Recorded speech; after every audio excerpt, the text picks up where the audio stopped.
Michael, welcome to the show, and thank you for being here. It's really an honor to have you. Wow, it's a pleasure, Michael. I've been looking forward to this ever since you brought it up as something that we might do, and I'm glad that we are now on here together doing it. The idea of leadership certainly, but you bring a nice twist to it with the idea of the ethical emergence and just sort of the ethical component overlaying leadership. And I like that. It really fits. And so I'm excited to talk about it with you. Yeah, well, I mean, one of the things that I want to bring about in regard to this show is really make it a recognition of excellence, where like as Native Americans did in their tribes, they would award an eagle feather to the braves and the members of the tribe that did something of excellence, that was honorable or brave or courageous. And that's how they established their culture.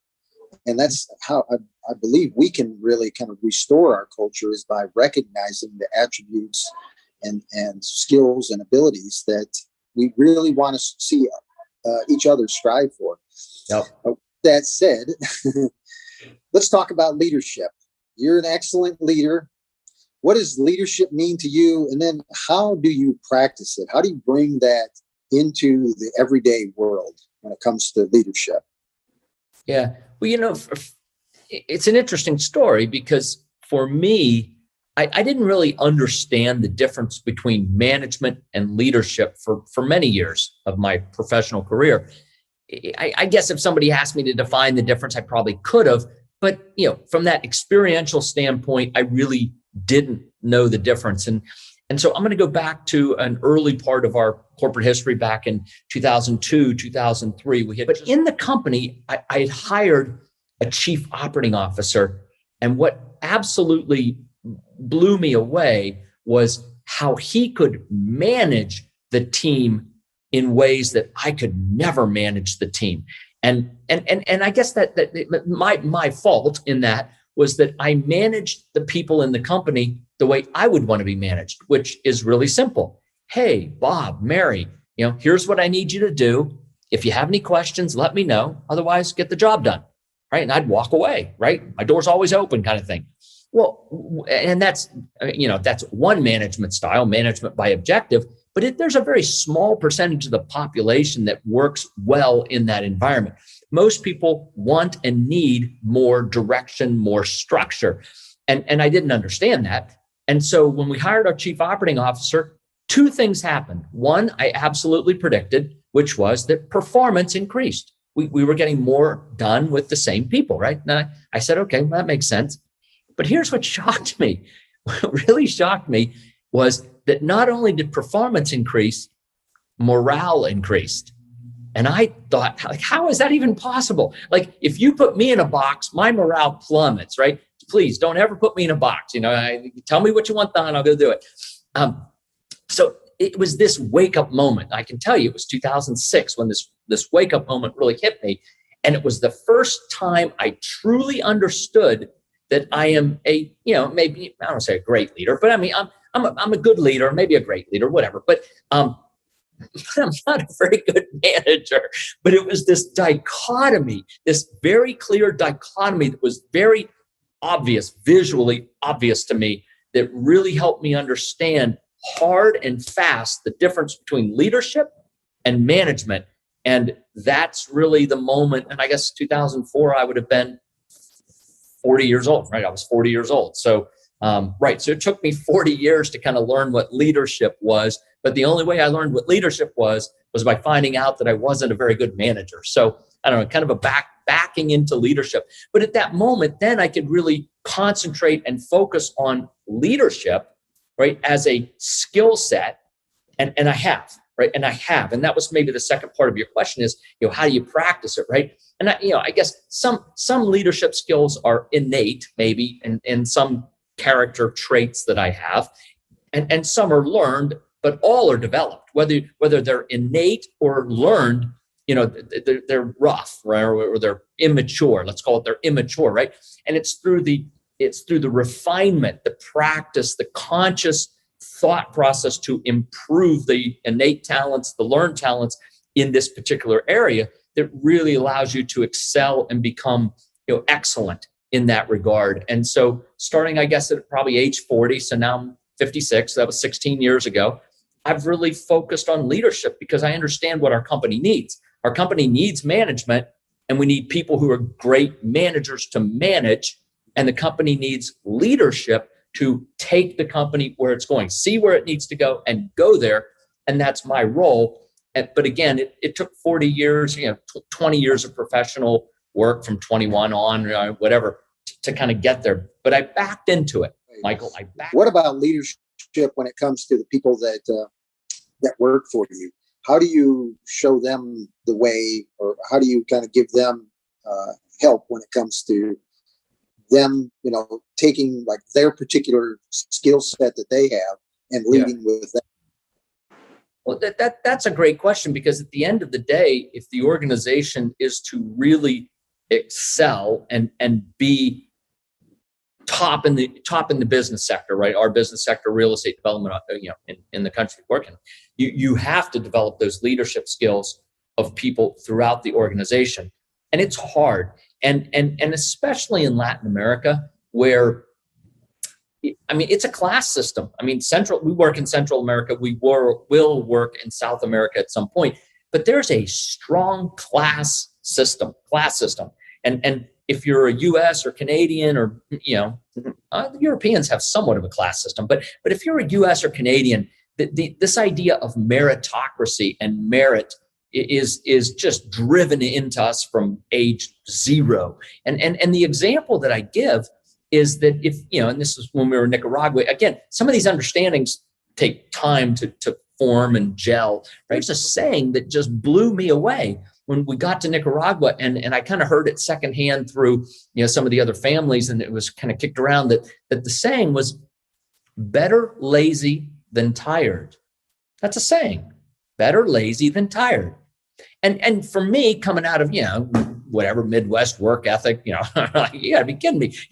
Michael, you could call me a lot of things, right? You might even call my mother something, but if you called me lazy, you and I might have, a little problem. Okay. So, right. And so it's just one of those things. And so the concept of even saying, better lazy than tired, just like, whoa, that kind of rocked me. Not a whole lot of things rocked me, but that one rocked me. And it really is what put me on this path of trying to understand, the class system, merit system, those kinds of things, and this idea of the kindergartners who could be president, right? But if think about it in a business context, if you work for a company and you're not of the upper class, right? You're not in that top 5%, you don't have the right last name, and you take initiative, right? You take initiative. One of two things is going to happen. You're going to do something good for the company, and the boss is going to come along and pat you on the head and say, good job, thanks for doing it. But you're never, ever going to be the president of that company. You're never really ever going to get through, very low level management because you don't have the right last name, right?